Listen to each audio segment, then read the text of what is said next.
First of all thank you everyone for making it here. अभी होली का रंग फीका भी नहीं हुआ है और हमने आप लोगों को यहाँ बुला लिया अपनी एक और फिल्म के लिए। तो होली की सबको शुभकामनाएं। और हमारी जो स्टूडियो की एक ये जर्नी रही है जिसका ग्लिम्स आपने इस एवी में देखा, उसमें आज एक बहुत ही इंटरेस्टिंग, बहुत ही नायाब, एक नए रंग और नए किस्म की फिल्म जुड़ने जा रही है।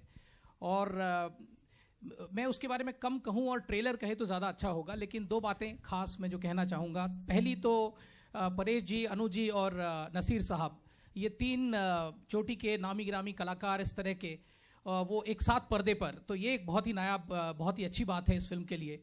तो we are very much looking forward to what these three people, what magic they can create together.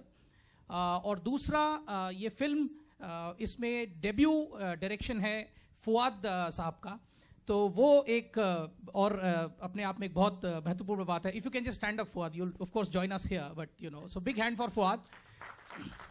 बहुत से नए लोगों के साथ हमने काम किया और कई नई फिल्में हमने दी हैं जो डेब्यू डायरेक्टर्स के साथ हमने किया था। मेरी कॉम में जैसे उमंग का डेब्यू था, तो I am very much looking forward that we will see Fuad's magic. So that's about it. I think what is special about the film is the concept, film की जो कहानी है, और फिल्म जो कह रही है अपनी कहानी में, आई थिंक वही यूनिक है। उसके बाद रिक्वेस्ट करूंगा, बहुत ही वर्सेटाइल कलाकार, मैं कहूंगा इन्होंने आपको रुलाया, दुखाया, परेश रावल जी के लिए एक बार जोरदार ताली होनी चाहिए। बहुत रुलाया, बहुत डराया, एंड वर्सेटाइल, चाहे वो सिंगिंग के रूप में ले लीजिए, चाहे एक्टिंग के में लीजिए, हमारे आपके अन्नू कपूर साहब के लिए एक बार जोरदार तालियां।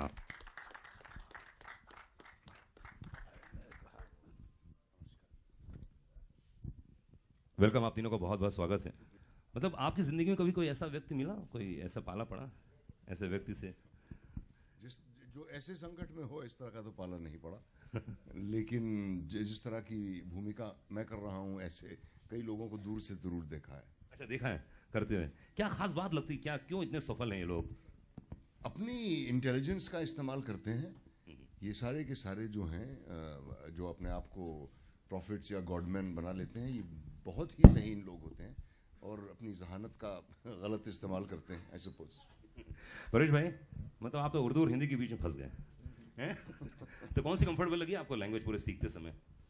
नहीं, ऐसी कोई प्रॉब्लम नहीं होगी, इसमें तो आसान था ये तो है? लेकिन फिर भी देखा जाए तो ज़हनी तौर पर कितनी भी सारी फिल्में की आपने, उन सभी फिल्मों में अलग अंदाज, अलग रूप। ओ माय गॉड, हमारा प्रोडक्शन कंपनी थी, हमने प्रेजेंट किया था, लेकिन इस फिल्म में क्या अलग लगा, क्या खास बात लगी? इसकी कहानी बड़ी इंटरेस्टिंग है and very appealing, and I think it's a very important film. देश में जो हालात चल रहे हैं उसको देखते हुए इस किस्म की फिल्में बननी चाहिए। Very important film, very essential film rather. जी जी। अनु भाई, मतलब जो लास्ट प्रोमो का देखा, मतलब एक बार फिर से दोहरा, याद है वो कि याद है वो?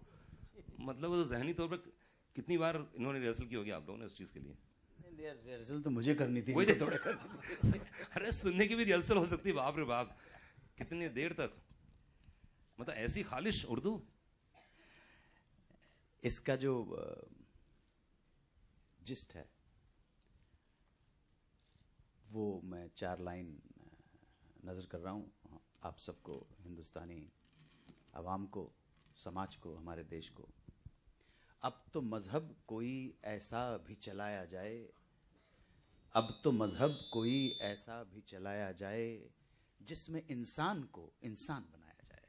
क्या बात। अब तो मजहब कोई ऐसा भी चलाया जाए जिसमें इंसान को इंसान बनाया जाए। आग गंगा में भी है, जमुना में भी है, झेलम में भी है। आग गंगा में भी है, जमुना में भी है, झेलम में भी है। कोई बतला दे कहाँ जाके नहाया जाए। अब तो मजहब कोई ऐसा भी चलाया जाए। इकबाल की एक बहुत पुरानी एक अशार है कि मस्जिद तो बना दी पल भर में ईमा की हरारत वालों ने। मस्जिद तो बना दी पल भर में ईमा की हरारत वालों ने। ये दिल जो पुराना पापी था बरसों में नमाजी हो ना सका।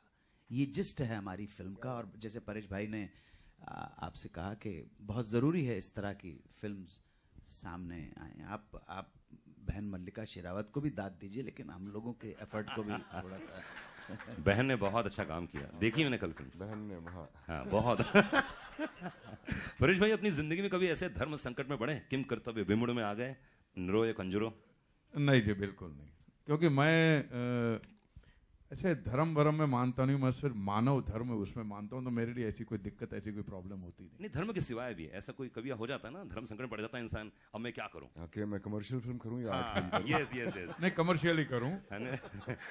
चलनी चाहिए, लोगों तक पहुंचनी चाहिए। नहीं, ऐसा कोई धर्म संकट हुआ नहीं है, आज तक नहीं हुआ, ऐसा हो नहीं सकता एक्टरों के होता साथ। है लेकिन पता नहीं अभी। मेरे साथ हुआ है। क्या हुआ है? जब त्रिदेव रिलीज हुई और हिट हुई और राजीव राय ने मुझसे कहा कि आके आप थिएटर में खुद देखो, मैं विश्वास नहीं कर रहा था। तो मैं जब अंदर गया तो वो गाना शुरू हो रहा, सीटियां और तालियां बज रही थी, तो जो परेश रावल की हालत है वैसी मेरी हो गई थी कि मैं तो आर्ट फिल्म में पैदा हुआ था। अनु भाई, आपके साथ कभी ऐसा हुआ कोई धर्म संकट? किंग कर्तव्य विमुण। नहीं सर, इस बात का सवाल इसको विट और ह्यूमर तो मेरे एस्टीम कलीग ने बोल ही दिया, लेकिन बचपन से ही मुझे बहुत ही ज़्यादा धर्म के प्रति आसक्ति रही और बहुत अर्ली एज में मैंने उपनिषद और वेद और कुरान और इंजील और तोरा और ज़बूर पढ़ा के, और मैं पिछले 3-4 साल से मैं एग्नोस्टिक या आम आदमी के लिए मैं नास्तिक हो गया हूँ। नहीं, व्यक्तिगत जीवन में धर्म को छोड़ के व्यक्तिगत जीवन कोई में धर्म संकट रही नहीं? धर्म को बहुत अच्छी तरह से समझ गया हूँ कि धर्म सिर्फ तोड़ने का नहीं। हमारे किशन कन्हैया ड्रामा में एक डायलॉग है जी जी, कि नास्तिक वो होता है जो हर चीज को सोचे, समझे, परखे और फिर कहे कि ये ईश्वर नहीं है, ये झूठ है, वो सच्चा आस्तिक होता है। जो भी सत्य खोजने के बाद जिस कंक्लूजन होगा वो बिलीफ के बिल्कुल अलग बात है, लेकिन अपो दीपो भवा जो बुद्ध बात कह रहे हैं, आप अपना मार्ग स्वयं प्रशस्त करें, ये बातें हैं, बड़ी लंबी चौड़ी है। मैं पूछना चाह रहा हूँ कि कभी ऐसा संकट आया कि यार मैं सिंगर बन जाऊं, एक्टिंग करूं, डायरेक्शन करूं? मैंने कहा ना, आप विट और ह्यूमर में मेरे एस्टीम कलीग ने बोल दिया, मेरी जिंदगी में कभी कोई संकट, मैं तो बाय डिफॉल्ट इस लाइन में मैं आना भी नहीं चाहता था, मैं आईएएस करना चाहता था, सीधी सिंपल सी बात है, मेरे कोई धर्म संकट हुआ ही नहीं।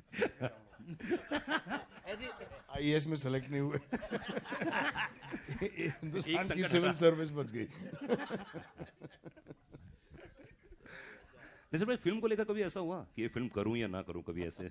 नहीं, वो 1 सेकंड में पता चल जाता है, बल्कि स्क्रिप्ट 5 मिनट तक सुनने से ही पता चल जाता है कि ये फिल्म करने को मेरा जी चाह रहा है या नहीं। अब ये मैं नहीं कह रहा कि हमेशा मैंने सही फैसले किए हैं, लेकिन मुझे यकीन जरूर हो जाता है कि ये फिल्म करने को मेरा जी चाह रहा है या नहीं जी चाह रहा मैं थोड़ा इम्प्रोवाइज करूं। बिगिनिंग में धर्म संकट नहीं होता, घुसने के बाद होता है यार क्यों कर रहा हूं। मुझ बहुत अर्ली 1988 की बात है, मेरे सामने एक आया कि एक बंदा आया, नाम भी मालूम है, केसर सिंह मागू सीगा, पंजाबी पूरा बैकड्रॉप सीगा, तो कहता कि जी ये फिल्म है प्यासी निगाहें, तो सर वो प्यासी निगाहें, हाँ। तो वो मेरी लाइफ की फर्स्ट सेमाई पोर्नो फिल्म थी। सो यानी और भी रही हैं। फर्स्ट थिंग, सो मैंने कहा अपने, मेरा छोटा सा सेक्रेटरी हुआ करता था, मैंने कहा कि तू इससे 8,000 रुपए पर डे मांग ले। वो अग्रवाल था, प्रकाश अग्रवाल था, तो वो उसने जाके बोल दिया 8,000, हमको करना ही नहीं था। मेरे पास सर झुका के आया, भूपी नाम है, मैंने क्यों हो गया? कहंदे जी वो पैसे मान गया।